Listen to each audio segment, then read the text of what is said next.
కేవలం మరియా గర్భంలోనే ఎందుకు పుట్టాలనుకున్నాడు యేసుక్రీస్తు? ఎందుకంటే యెషయా భక్తుడని యెషయా ప్రవక్త అని ఒక ఆయన ఉన్నారు. ఆయన ముందుగానే ప్రవచించారు, కన్యక గర్భవతి అయి కుమారుని కనును అని.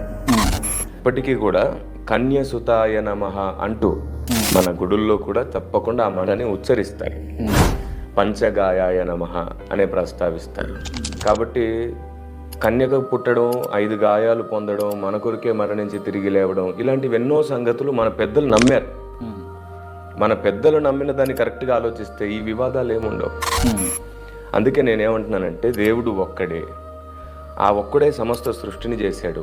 చూడండి, భూమికి ఒకటే సూర్యుడు, ఒకటే చంద్రుడు. నన్ను మీరు కిరణ్ పాల్ గారు మీ నాన్నగారులు ఎంతమంది అని అడిగితే అస్సలు బాగోదు. ఎందుకంటే ఎవరికైనా నాన్న ఒక్కడే, అమ్మ ఒక్కతే. అదే నిజమైతే ఈ సమస్త సృష్టికి దేవుడు ఒక్కడే.